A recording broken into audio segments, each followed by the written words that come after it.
आप सभी को राकेश मेहरा का नमस्कार। राकेश मेहरा जी के क्लासेस की तरफ से मैं आप सभी स्टूडेंट का हार्दिक स्वागत करता हूं। आज इस क्लास में मैं जलवायु परिवर्तन क्लाइमेट चेंज से संबंधित एक रिपोर्ट लेकर आया हूं और उस पर किस तरीके से क्वेश्चन बन सकता है उस पर मैं बात करूंगा। और इससे संबंधित और कौन-कौन से क्वेश्चन कौन से एग्जाम में बने हुए हैं उन पर बात करूंगा। विशेष रूप से मैं जो आरएएस के जो स्टूडेंट हैं उनसे कहना चाहूँगा कि ये क्लास आपके लिए बहुत महत्वपूर्ण है, क्योंकि इस क्लास से संबंधित जो क्वेश्चन है वो पिछले आरएएस की भर्ती परीक्षाओं में आए हुए हैं, जो कि मैं यहाँ आपको बताऊंगा। और ये आरएएस हो गया, एसआई हो गया, एसएससी हो गया, रेलवे हो गया, इन सभी एग्जाम के लिए बहुत महत्वपूर्ण है। तो जलवायु परिवर्तन क्लाइमेट चेंज क्या है, आप अच्छे तरीके से जानते हो कि पृथ्वी का ताप बदलता जा रहा है, पर्यावरण प्रदूषित हो रहा है, वाहनों के धुएं से जहरीली गैसें निकल रही है, ऊपर से हम वनों को और काट रहे हैं। उनके कारण हमारा जलवायु जो है परिवर्तन हो रहा है, जिसे हम क्लाइमेट चेंज कह सकते हैं। और इस क्लाइमेट चेंज के कारण ही पृथ्वी का टेम्परेचर भी बढ़ रहा है, जिसे हम ग्लोबल वार्मिंग कह रहे हैं। तो एक रिपोर्ट आई है, जलवायु परिवर्तन और तापमान वृद्धि, मतलब क्लाइमेट चेंज के कारण पृथ्वी का जो टेम्परेचर बढ़ता है, इसे हम ग्लोबल वार्मिंग कहते हैं।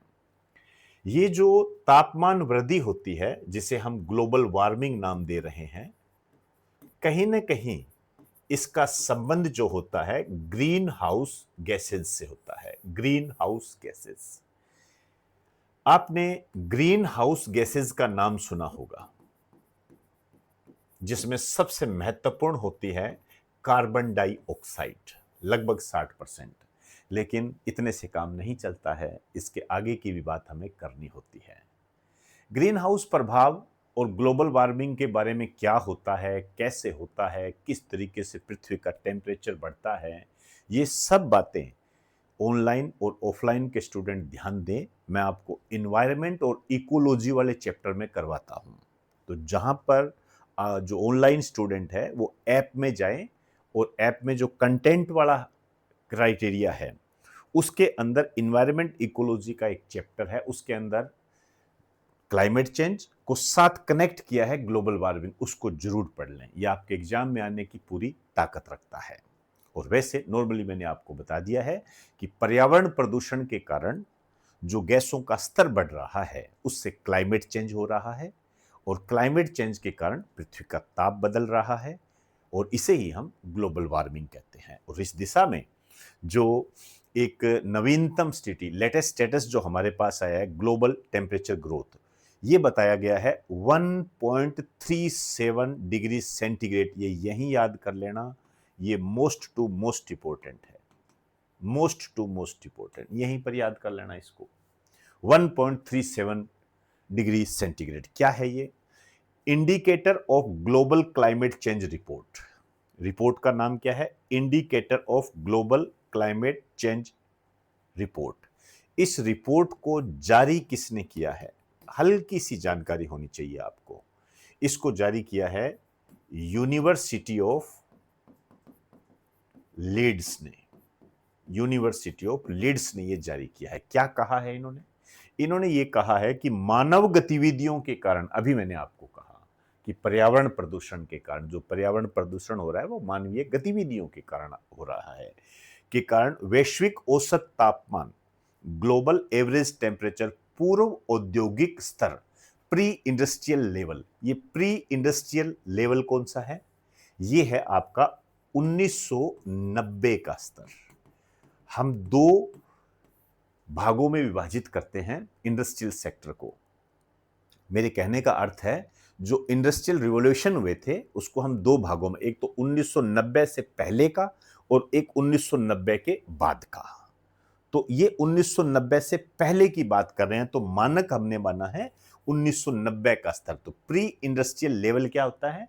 1990 का स्तर से लगभग 1.37 डिग्री अधिक हो चुका है। 1.37 डिग्री मतलब 1990 के अंदर जो टेम्परेचर था, ठीक है ना, उसमें लगभग 1.37 डिग्री सेंटीग्रेड अधिक हो गया है, 1.37 डिग्री। और एक कोप सम्मेलन हुआ था, पेरिस समझौता हुआ था, उसके अंदर फ्रांस के अंदर हुआ था कोप का सम्मेलन, मैं बात करूंगा। कॉन्फ्रेंस ऑफ पार्टीज होता है, जलवायु परिवर्तन के से निपटने के लिए प्रतिवर्ष 1995 से एक सम्मेलन आयोजित किया जा रहा है। और उस सम्मेलन में यह प्रयास किया जाता है कि किस तरीके से हम क्लाइमेट चेंज से पृथ्वी को बचाएं। उसमें यह कहा गया कि अगले कुछ वर्षों में ही तापमान वृद्धि 1.5 डिग्री की महत्वपूर्ण सीमा को पार कर जाएगी। ये 1.5 डिग्री वाला भी क्वेश्चन आया हुआ है, इस सीमा को पार कर जाएगी 1.5 डिग्री सेंटीग्रेड। चलिए, अब इस पे किस तरीके से क्वेश्चन बन सकता है, ये रहा। Indicators of global climate change report के अनुसार मानव गतिविधियों के कारण वैश्विक औसत तापमान में पूर्व औद्योगिक स्तर से, प्री इंडस्ट्रियल लेवल से कितनी वृद्धि हो चुकी है तथा पेरिस समझौते की सीमा क्या है। तो पेरिस समझौते की सीमा क्या है, 1.5 डिग्री सेंटीग्रेड, ये रहा। और लेटेस्ट में कितना बताया, 1.37। तो क्या हो जाएगा इसका, ए दिया है इन्होंने 1.10 डिग्री सेंटीग्रेड वृद्धि और 2.0 डिग्री सेंटीग्रेड सीमा। बी है 1.37 डिग्री सेंटीग्रेड वृद्धि और 1.5 डिग्री सेंटीग्रेड सीमा। दो क्वेश्चन हो गए ये। सी 1.80 डिग्री सेंटीग्रेड वृद्धि और 2.5 डिग्री सेंटीग्रेड सीमा, 2.10 डिग्री सेंटीग्रेड वृद्धि और 3.0 डिग्री सेंटीग्रेड सीमा। तो एक तो कितनी वृद्धि हो चुकी है, 1.37 डिग्री, इतनी वृद्धि हुई है। और पेरिस समझौते की सीमा क्या है, ये दूसरा क्वेश्चन है, 1.5 डिग्री सेंटीग्रेड सीमा। तो दो डाटा, दो आंकड़े आपके रच बस जाने चाहिए, तभी बात बनेगी इस पर। क्लियर होगी बात सारी, ध्यान रखें इन चीजों का। नेक्स्ट आइए, अब देखिए ये क्या कह रहे हैं, पिछली शताब्दी 100 वर्षों में पृथ्वी के औसत तापमान में लगभग 1 डिग्री सेंटीग्रेड या 1.1 डिग्री सेंटीग्रेड की वृद्धि दर्ज की गई। इतनी वृद्धि दर्ज की गई है 1.1 डिग्री सेंटीग्रेड की, मतलब जो पहली शताब्दी गई है, 100 वर्ष गए हैं, उनमें लगभग 1 डिग्री सेंटीग्रेड इनकी वृद्धि की गई है। और एक्यूरेट कहोगे तो 1.1 डिग्री सेंटीग्रेड भी मिल जाएगा, तो मामूली सा फर्क है, वृद्धि दर्ज की गई है। इस पे क्वेश्चन आया हुआ है, ये रहा क्वेश्चन। ये क्वेश्चन जो आपके आया हुआ है, ये है आपका आरएएस 2021 का क्वेश्चन है। ये आरएएस प्री 2021 का क्वेश्चन है। पिछली सदी में वैश्विक औसत तापमान, ग्लोबल एवरेज टेम्परेचर में कितनी वृद्धि हुई है। ए पहला 3.0 degree Fahrenheit, 2 1.8 degree Fahrenheit, 3.4 degree Fahrenheit, 4 2.4 degree Fahrenheit. ये है अब आपके सामने।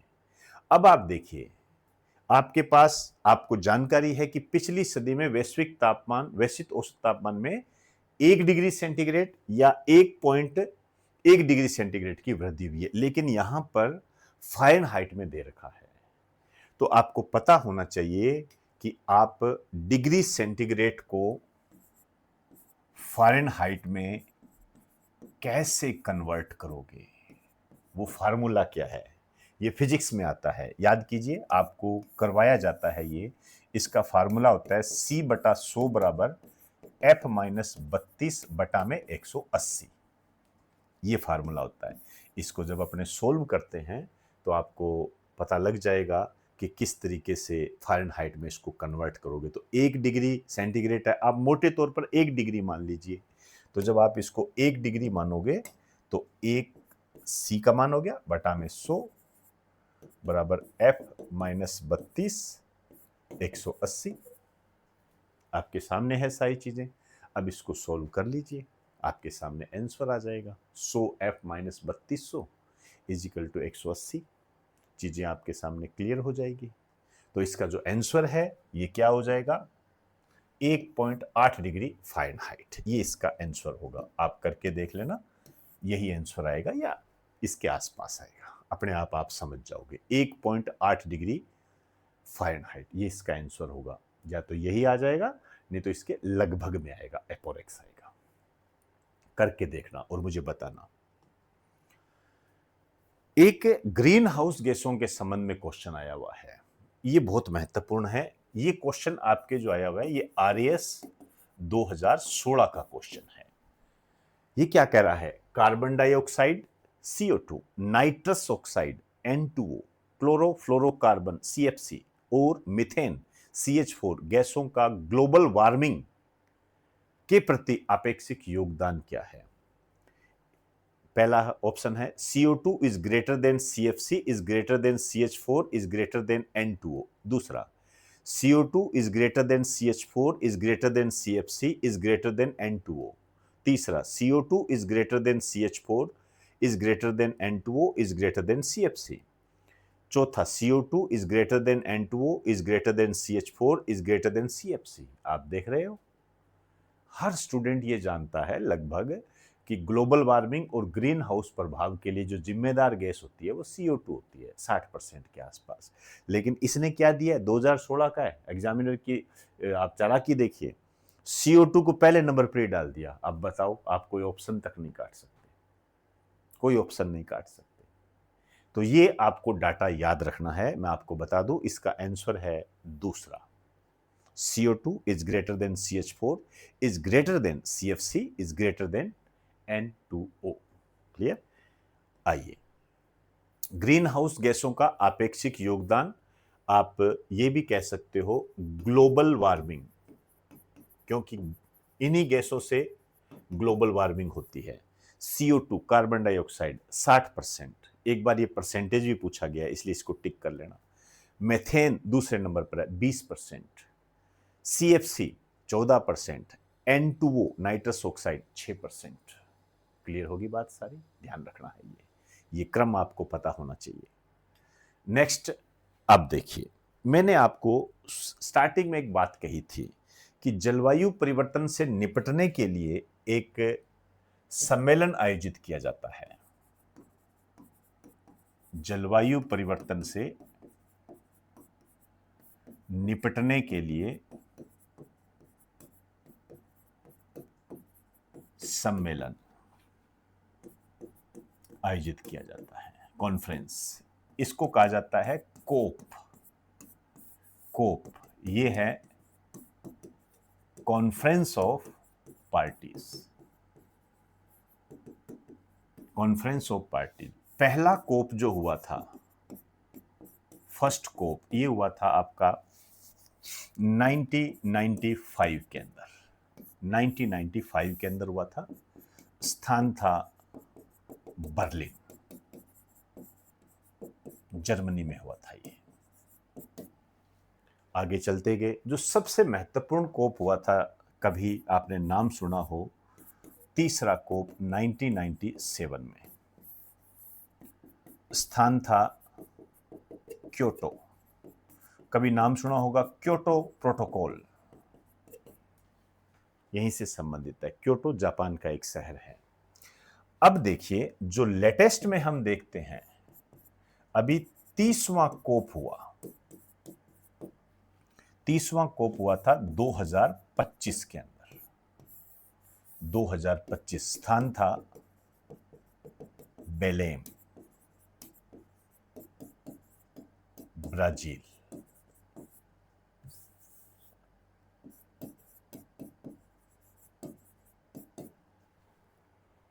ब्राजील, ठीक है, ये हो गया। अब जो लेटेस्ट है वो है 31वां, ये नवंबर 2026 के अंदर होगा। वो है 31वां कोप 2026 के अंदर ये होगा। ये कहां होगा? ये है अंतालिया। अंतालिया में होगा, ये नाम याद रखना है, अंतालिया। ये अंतालिया जो है तुर्की का शहर है। तुर्की, तुर्की समझते हो? इसका पुराना नाम टर्की है, नया नाम तुर्की है। क्लियर होगी सारी बातें? ये कोप बहुत महत्वपूर्ण होता है, इस पे क्वेश्चन खूब आते हैं। तो मैंने एक जानकारी दी है आपको, ये वाला जो क्वेश्चन है 31वां कोप 2026 अंतालिया तुर्की, जितने भी एम लगा दो कम है, मोस्ट इंपॉर्टेंट है, कोई किंतु परंतु नहीं है इसके अंदर। अंतालिया तुर्की में। थोड़ा सा पीछे पूछेगा तो 2025 का पूछ लेगा, बेलेम ब्राजील। सुमेलित भी करवाया तो यदि 2-3 भी आपको पता होंगे तो आप कर लोगे, इसमें कोई दिक्कत नहीं आएगी, एग्जाम में ये खूब पूछा जाता है। तो कोप 2026 जो कि 31वां कोप है, जलवायु परिवर्तन से निपटने से संबंधित सम्मेलन है, ये नवंबर 2026 में कहाँ होगा? अंतालिया में। ये अंतालिया कहाँ का शहर है? तुर्की। ये मेरी बात अच्छे तरीके से गांठ बांध लेना। दूसरा, यदि आपसे थोड़ा सा भी ये गड़बड़ी करेगा तो 25 का पूछ लेगा आपसे। 25 में 30वां कोप था, वो बेलेम में हुआ था। बेलेम ब्राजील का एक शहर है।